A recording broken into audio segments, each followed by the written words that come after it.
Hey, what's up, YouTube? I am Chalktopus, and today is January 17th, or at least that's when we're recording the video. This will probably be uploaded the next day, but the Dragon Ball FighterZ beta just ended yesterday, and I wanted to shed some light, kind of share my thoughts of the beta, and things I read online, and after talking to so many people, and opinions, whether positive or negative, and just overall what I thought of the beta and where I think the final release is going.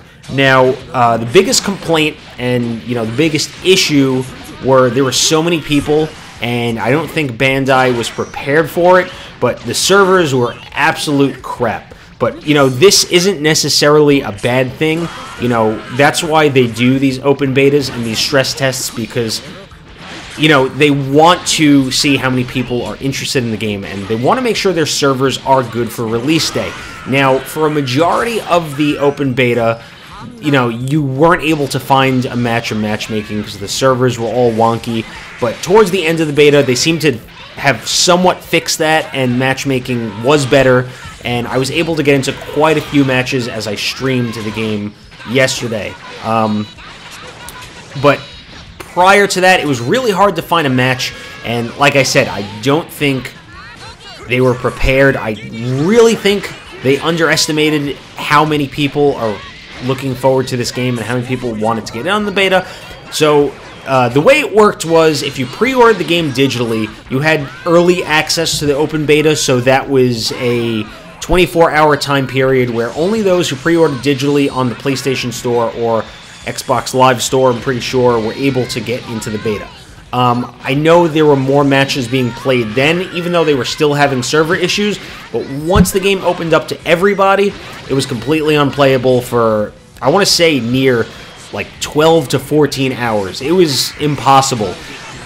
It could have been longer than that, but they underestimated, and like I said, not necessarily a bad thing, because towards the end of it, we were able to get into matches, and it shows that there's so much interest in the game, which is awesome, but it also shows that Bandai has been working around the clock on getting the server issues right, to make sure that there's a smoother release. I mean, who's to say there won't be server issues once the game releases, but I don't think they're going to be as major where the game is unplayable, and even if it is, at least you have single player and, some other modes that you'll be able to play, because in the open beta, you only had the option of doing a couple training sessions. It was like, I want to say 10 different training missions that you went through, kind of taught you the basics of the game, which is honestly where I spent a majority of my time, and I probably got best with Goku in that time. Prior to that, in the closed beta, I feel like Android 16, and who else? I got really good at Piccolo and some other characters because, we were able to play. But in the open beta, because I was kind of restricted to only playing those missions for, I don't know, 12 hours or however long it was that the game was unplayable, I got really good with Goku, so that's the silver lining there. But there was that. You're able to play a couple of training missions, and then, now this was a huge complaint, you were only able to do casual or ranked matchmaking with randoms.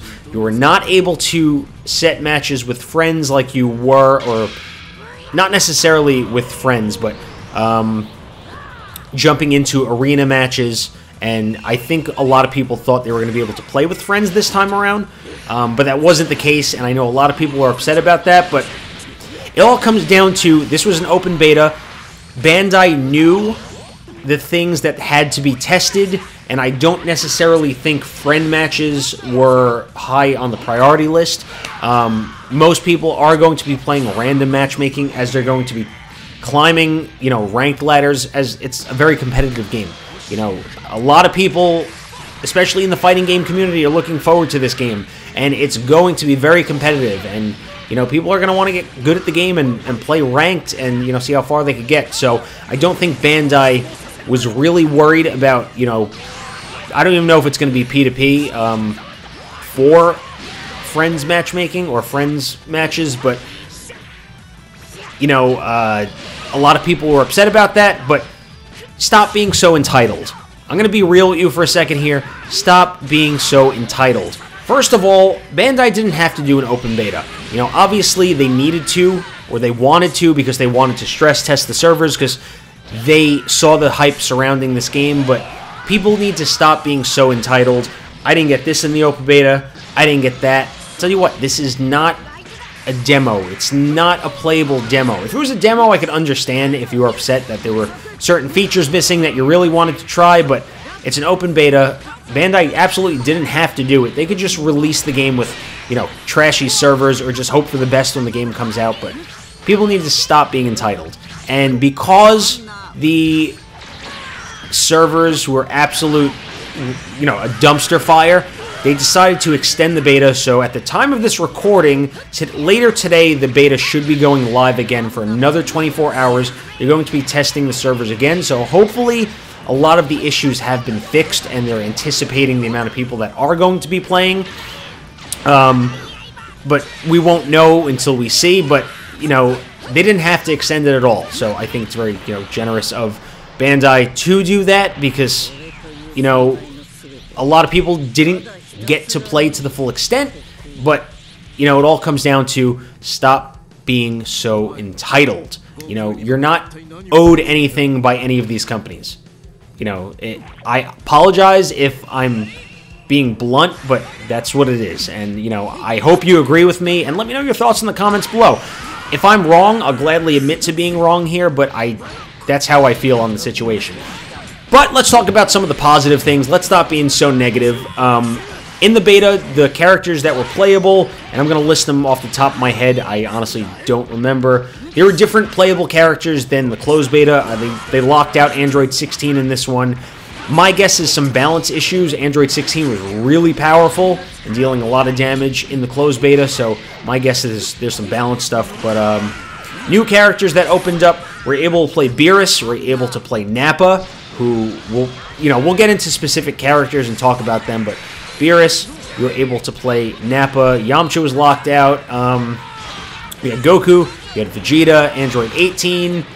There was a good amount of characters that you're able to play. A lot of new ones. You know, Kid Buu, who a lot of people were complaining about, but I honestly didn't see many issues with Kid Buu. I think the game is relatively balanced. I mean, there could be some minor tweaks, maybe minor damage tweaks, but overall, the way the final product is looking, I don't know about the characters that we haven't tried yet. The game seems pretty balanced. All the characters have pretty unique play styles, and, you know, it's going to take practice to get good with a lot of these characters. Like, I picked up Goku. Goku's relatively easy to learn. I feel like he's a more well-rounded character. Easier to pick up. Combos aren't too hard, but speaking of combos, let's talk about the auto combos. So, by mashing square or triangle, you're able to, and these notes are just off the top of my head. I'm kind of rambling here. I just turned on the camera and I'm just going to talk. So I might go off on tangents, but by mashing square or triangle, you can kind of do watered down combos, you know, that end in a super attack. A lot of people were complaining that it kind of makes the game too easy, and, you know, it enables button mashers.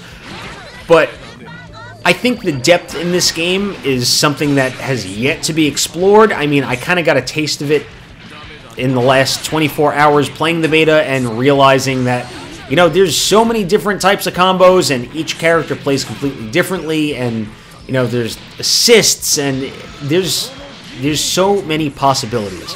And I don't think 5% of those possibilities were able to be explored in a 24-hour open beta. I don't even think 1%. I think, you know, we've barely seen the tip of the iceberg. And once people have time with this game, and they have a training mode, that's another thing. People wanted a training mode for the open beta, but they didn't get it. But there is going to be a training mode in the game. I think Bandai confirmed it. But once people get into that training mode, and once people start putting in some time, it's really going to open up the realm of possibilities and combos. So I think auto combos are going to be a very, very small factor in the game, but I think auto combos are good because they make the game accessible to new players, you know, who may not be great at fighting games. You know, there's no auto combos in Marvel vs. Capcom 2, you know, which is a fighting game that has such a long legacy and has seen, you know, a very lengthy competitive, lifespan. And, all of the Marvel vs. Capcom games, but they didn't have auto combos, so they were definitely not as friendly to newer players looking to get into the game. Now, I think auto combos are satisfying to a point, but, from there, you kind of want to learn how to do more.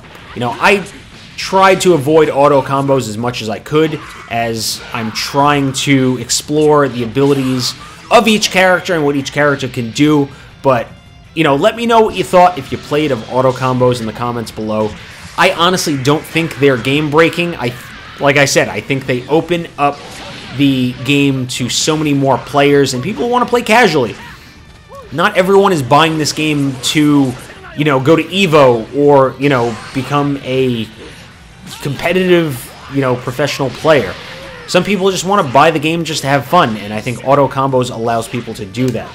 And speaking of other mechanics, you had the Shenron, Dragon Balls mechanic, which wasn't able to be turned off. I don't know if it's going to be able to be turned off in the final product, but I didn't come across. I've played, I want to say, 40 matches, and I won about 95% of them.